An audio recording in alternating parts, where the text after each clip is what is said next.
సంకటహర చతుర్థి వ్రతం ఎందుకు చేయాలనేది ఇప్పుడు తెలుసుకుందాం.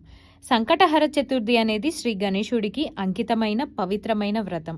ప్రతి నెల పౌర్ణమి తర్వాత వచ్చే కృష్ణపక్ష చతుర్థి తిథి రోజున ఈ వ్రతం చేస్తారు. సంకటహర అంటే సంకటాలను తొలగించేవాడు అని అర్థం. సంకటాలు తొలగించడానికి శ్రీ గణేశుడు విజ్ఞానాలను తొలగించే దేవుడు. ఈ వ్రతం చేస్తే జీవితంలో ఉన్న అడ్డంకులు, కష్టాలు తొలగిపోతాయని నమ్మకం. భక్తితో వ్రతం చేసి గణపతిని ప్రార్థిస్తే మనసులో ఉన్న కోరికలు నెరవేరుతాయని పురాణాలు చెప్తున్నాయి. అలాగే కుటుంబంలో ఆరోగ్యం, ఆనందం, శాంతి కోసం చాలామంది ఈ వ్రతం చేస్తారు.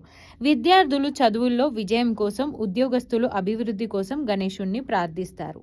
ఉదయం స్నానం చేసి శ్రీ గణేశుణ్ణి పూజ చేయాలి. రోజంతా ఉపవాసం ఉండి సాయంత్రం చంద్రదర్శనం చేసి గణేశుడికి నైవేద్యం పెట్టి వ్రతం ముగిస్తారు. మోదకం, ఉండరాలు ద్వారా గణేశుడికి సమర్పిస్తారు. భక్తితో సంకటహర చతుర్థి వ్రతం చేస్తే సంకటాలు తొలగి జీవితం సాఫీగా సాగుతుంది అని చెబుతున్నారు.